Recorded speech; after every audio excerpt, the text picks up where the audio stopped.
নমস্কার বন্ধুরা, জিও হাব চ্যানেলে তোমাদের সকলকে স্বাগত জানাই। দেখো, আজকে একটা গুরুত্বপূর্ণ মানে ভেরি ভেরি ইম্পর্ট্যান্ট বিষয় আলোচনা করব, যেটা তোমরা কিন্তু সচরাচর কেউই জানো না। তো আজকে আমার এই ভিডিও থেকে তোমরা কিন্তু জেনে নাও। MAN ম্যান এবং ছোট হাতের বা স্মল লেটারের MAN ম্যান আর MAN ম্যান, এই দুটোর মধ্যে কি আদৌ কোনো পার্থক্য আছে? হ্যাঁ, অবশ্যই পার্থক্য আছে। দেখো, এই পার্থক্যটা কিন্তু আজকে আমরা জেনে নেব। আর আমি শিওর যে এই নিয়ে ভিডিও খুব কমই কিন্তু পাবে। তো চলো দেখে নিই। MAN বলতে কি বোঝায়? MAN বলতে কি বোঝায়? বড় হাতের যেটা ক্যাপিটাল লেটারে, সেটা কি হলো? শিক্ষা, সংস্কৃতি, বুদ্ধি, বিজ্ঞান, এগুলোও তো মানুষের একটা গুণ। এই মানুষের এই গুণগুলো যাদের আছে, সেই মানুষকে বলা হয় ম্যান। মানে কি? শিক্ষা, সংস্কৃতি, বুদ্ধি, বিজ্ঞান, এই মানবিক গুণগুলো যাদের রয়েছে তাদেরকে বলা হয় ম্যান, ক্যাপিটাল লেটার ম্যান। এবার এই শিক্ষা সংস্কৃতি ছাড়া পেশি শক্তি, মানে যাদের কার্য করার ক্ষমতা বেশি কিন্তু মানবিক গুণ নেই, যেমন শিক্ষা নেই, সংস্কৃতি নেই, বিজ্ঞানের ছোঁয়া নেই, সেই গুণহীন যে মানুষ, তাদেরকে কিন্তু বলা যায় স্মল লেটারের MAN ম্যান। আশা করি এই পয়েন্টটা তোমরা বুঝতে পারলে। এবার নেক্সট পয়েন্টের কথায় আসি। দেখো, আমি লিখেছি এই যে ম্যান, এরা কিন্তু প্রকৃতির উপর নির্ভরশীল নয়, এরা প্রকৃতিকে কিন্তু পরিবর্তন করতে পারে। কারণ তাদের মধ্যে শিক্ষা আছে, সংস্কৃতির ছোঁয়া আছে, চাইলে প্রকৃতিকে তারা নিজের কন্ট্রোলে আনতে পারে, এরকম বিষয়। মানে প্রকৃতি যেমন দেবে সেমনটাই যে তারা গ্রহণ করবে এমন নয়, প্রকৃতির বিভিন্ন বিষয়কে তারা মডিফাই করতে পারে তাদের শিক্ষা সংস্কৃতি দ্বারা। এরপরে যে স্মল লেটার ম্যানের কথা বলবো, সেটা কিন্তু প্রকৃতি নির্ভর, কারণ এটা সম্পূর্ণরূপে প্রকৃতির উপর নির্ভরশীল হয়েই জীবনযাপন করে।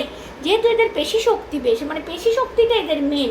দেখো, পাহাড়ি অঞ্চলে যে সমস্ত মানুষেরা থেকে থাকে তারা কিন্তু কঠোর পরিশ্রম করে, তুলনামূলকভাবে সমতল ভূমি এলাকায় মানুষকে কিন্তু কম পরিশ্রম করতে হয়। তার মানে কি? প্রকৃতি তাদেরকে পরিচালনা করছে, প্রকৃতির উপর ডিপেন্ড করে তাদের কর্মশক্তিটা ডিপেন্ড করছে। 3 নাম্বার যে কথায় আসছি, এটা হলো ম্যান হলো আধুনিক যুগে যারা সভ্য মানুষ, মানে একদম মডার্নাইজেশনের ছোঁয়া তাদের মধ্যে আছে। আর ম্যান হলো আদিম মানুষ। আমরা জানি আদিম যুগের মানুষের মধ্যে অনেক মানে তারা পশু শিকার করতো, পাথরে পাথরে ঠোকা লাগিয়ে আগুন জ্বালাতো, পরবর্তীকালে তারা যুদ্ধবিগ্ন করতো, অস্ত্র শস্ত্র তৈরি করতো, সেই জন্য তাদের পেশি শক্তি খুব গুরুত্বপূর্ণ। কিন্তু তারা আদিম মানুষ, তাদের মধ্যে সভ্যতার ছোঁয়া কিন্তু বিশেষ নেই।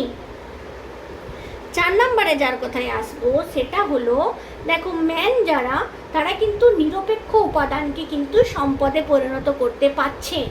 ধরো আফ্রিকার জঙ্গল বা কোথাও একটা জঙ্গলে একটা গুরুত্বপূর্ণ সম্পদ আছে, মানুষ তাদের বুদ্ধিকে কাজে লাগিয়ে সেই সম্পদকে, মানে সেই বিষয়টাকে সম্পদে পরিণত করছে। দেখো, আজকালকার দিনে সোলার লাইটকে ব্যবহার করে আমরা আলো জ্বালাতে পারছি, পাখা চালাতে পারছি, কিন্তু ভাবো অনেক অনেক বছর পূর্বে কি এই বিষয়টা ছিল না।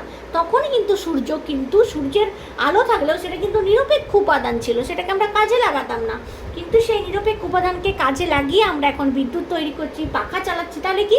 ওই নিরপেক্ষ উপাদান মানুষের বুদ্ধি দ্বারা সেটা কিন্তু সম্পদে পরিণত হয়ে গেল। তাহলে সেটা কে করলো? ম্যান, আধুনিক সভ্য মানুষ। কিন্তু মেনের কথা যখন বলবো, সেটা কিন্তু মানে সৃষ্টি নয়, এরা প্রকৃতিকে কোনো নতুনভাবে কিছু সৃষ্টি করছে না, এরা প্রকৃতির সম্পদকে ব্যবহার করছে। মাটি, জল, এগুলো ব্যবহার করছে, বনজ সম্পদ যেগুলো আছে সেগুলোকে ব্যবহার করছে, মানে প্রকৃতিকে যতটা সম্ভব ইউজ করছে। প্রকৃতির থেকে গাছপালা ইত্যাদি সংগ্রহ করে তারা আগুন জ্বালাচ্ছে, পশু শিকার করছে। মানে প্রকৃতি তাদের কাছে একটা খুব গুরুত্বপূর্ণ বিষয়। তারা প্রকৃতিকে নতুন করে কিছু বাড়াচ্ছে না, প্রকৃতির মধ্যে যেগুলো আছে সেগুলোকেই তারা ইউটিলাইজ করছে বা ব্যবহার করছে। এরপর যার কথায় আসি 5 নম্বরে, সেটা হলো এই ম্যানের উদাহরণ হিসাবে আমরা কি বলতে পারি। দেখো, ইউএসের মানুষ, ইউরোপের মানুষ, যারা একদম যাদের মধ্যে আধুনিকতার ছোঁয়া রয়েছে, যারা একটু রিচ কান্ট্রিতে অবস্থান করে, সেই সমস্ত মানুষগুলোকে কিন্তু ম্যানের আওতায় ফেলা যায়। অপরদিকে আফ্রিকার যে সমস্ত অনুন্নত দেশগুলো আছে, সেখানে অনেক পশু স্তরের মানুষ রয়েছে, যেমন দেখা যায় তারা এখনও হয়তো বস্ত্র পরিধানই করে না, বা তারা পশুর কাঁচা মাংস খায়। যারা মানে এটা অভাবের তাড়নায় হয়তো হতেই পারে, বা তাদের মধ্যে এমনই অবস্থা যে তারা আধুনিকতার ধারায় আসতেই চায় না। এমন আফ্রিকার একটা জঙ্গলি উপজাতি আছে, তারা আধুনিক ছোঁয়া মানুষের দেখলেই তারা মানুষকে মেরে ফেলে, এরকম একটা বিষয় রয়েছে। আফ্রিকার সেই পশু স্তরের মানুষদেরকে কিন্তু মেনের আওতায় ফেলা যায়, MAN, ম্যান, মানে ছোট হাতের বা স্মল লেটারের। তো আজকে ভিডিওটা তোমাদের কেমন লাগলো তোমরা জানিও। এইটা একটা নতুন টপিক তোমরা কিন্তু আজকে এই ভিডিও থেকে পেয়ে গেলে। ভালো লাগলে লাইক শেয়ার করে দিও, সবাইকে জানানোর সুযোগ করে দিও, আর অবশ্যই সাবস্ক্রাইব করে নিও চ্যানেলটি।